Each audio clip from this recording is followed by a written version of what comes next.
Donnie and Dolly. The team is supported by ableauctions.ca. Closing your business? We can help.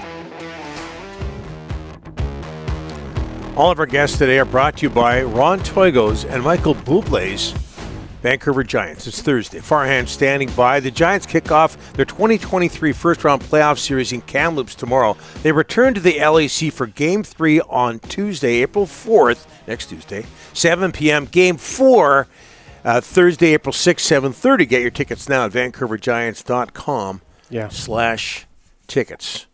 Big article on ESPN.com about Michael Bublé. Surprisingly for ESPN, owning a hockey team. Do you see it? Yep. Yeah, it's a good read. Farhan Lalji joining us now from TSN, from the border. Have I got that right? You okay? What's going on? Everything's good, buddy. It's a standard day in my life, my friend. Let's start out with, just for a change of pace, the Seahawks.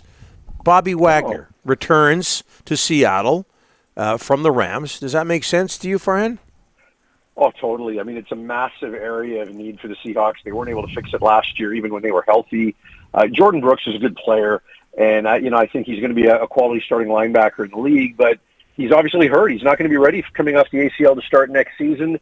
They brought in Devin Bush, who's a high pedigree guy when he got drafted by Pittsburgh, but hasn't really, broken out. I think he's kind of a serviceable stopgap for a period of time, but getting Bobby Wagner makes them instantly better. 1 year, $7 million is probably a fair and reasonable number, and they probably still look to address that position in the draft long term because Wagner, as productive as he was last year, just isn't getting any younger. Still with football, what was your takeaway? I know you attended. Your takeaway from the CFL Combine? Wasn't impressed, quite honestly. Like, in terms of overall talent, it might have been the worst combine I've seen. And, that's not a shot at the draft class or the state of Canadian football, because there's going to be 5 Canadians drafted and probably 3 more that sign as undrafted free agents, a number of players that are quality guys, including a couple of UBC offensive linemen that wound up deferring their draft year, and then some others that are still kind of holding out hope for maybe opportunities south of the border that, that go to American schools. So they were kind of holding back from fully participating because of their pro days. So in terms of the guys that actually stepped on the field at the Combine, I wasn't overly impressed, but the draft class itself and the Canadian players available should still be good. And then next year, when all the deferrals, the COVID deferrals, so to speak, are kind of through the system, it's going to be a positive thing, and we'll see the Combine much better. The interesting thing at the Combine this year, guys, was that they expanded the format, right? Usually we have 2 days of testing and some one-on-ones, and, and they call it a day. This time they went to 5 days, and they tried to make it more like the Senior Bowl in the United States, where they have full team practices and install systems. Now they wind up playing in a game. They didn't play in a game this time, but they did get some full team periods as well. So I'm sure that format will kind of get massaged as we go, but certainly a better opportunity for everyone to evaluate their players. Farhan, Jim Rutherford, season ticket holder message. Honestly, he could have the same thing could have been written 12 months ago. This is a big offseason for these guys to make the right moves, come back, good start next year, because the last 3 years the starts have been horrible. But this is a big summer ahead.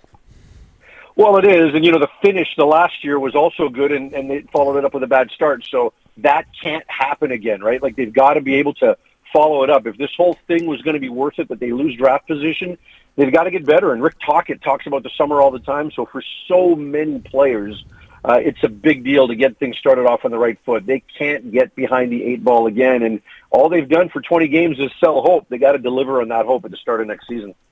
Okay, so we know Pride Night, Friday against the Flames, it's going to go off without a hitch, which is nice because you've seen the controversy, Farhan, all over the NHL. But you know what? The Canucks are doing this right. They've done it right in the past, so there's going to be no controversy Friday, which is good. We lost him. Well, we said he was at the border, so Lord knows what might be happening. We lost Farhan. I think it's... Yeah, I think. Okay, so we believe that when you talk about Pride Night with the Canucks tomorrow, that those Pride warm-up jerseys will be unveiled at 10:30, Ryan, or thereabouts? We just know apparently they're being released at some point today. Okay. Yeah, so I'm not sure exact timing or anything, but apparently I thought you'd said 10:30 earlier. I might have. Let's get back to Farhan. Okay, Farhan, where were you? You were talking about Pride Night. Yeah, look, I think it's a good thing, right? And I'm not that guy that wants to chastise people for not wearing the jersey if they choose not to. Yeah. But I didn't like what other NHL markets did because it's so on brand in hockey, right? We don't do individuality in hockey. Everybody's got to be cookie cutter. If your personality is different, you have problems, and we're not going to like you. And so I don't want to be that guy.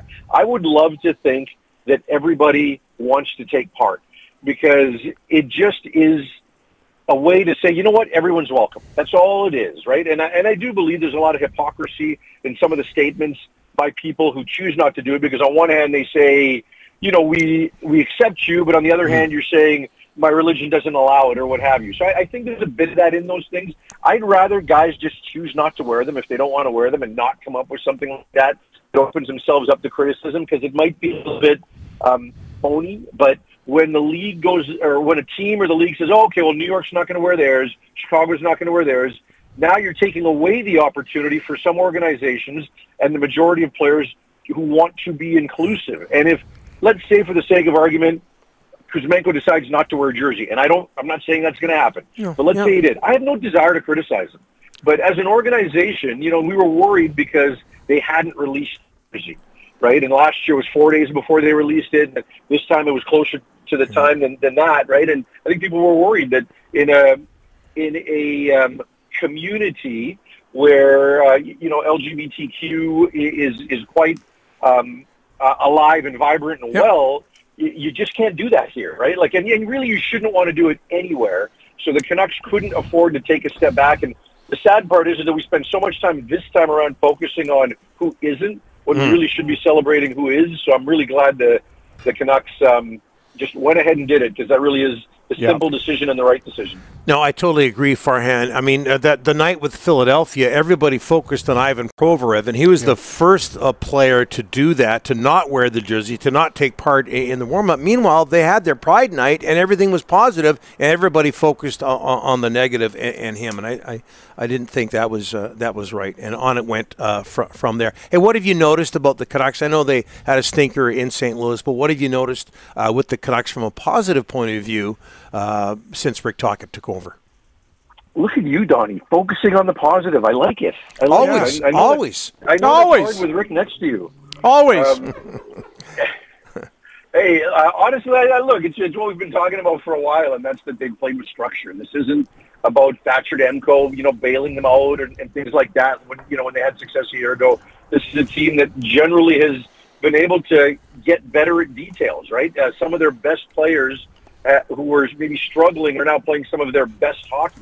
A guy like JT Miller, right, just who was really struggling at both ends of the ice earlier in the year, and for not necessarily in the offensive end, but just at the center position and certainly in the defensive end, and now he's able to be on top of his game. And people talk about riding momentum into next year and building a culture and creating structure and all of that.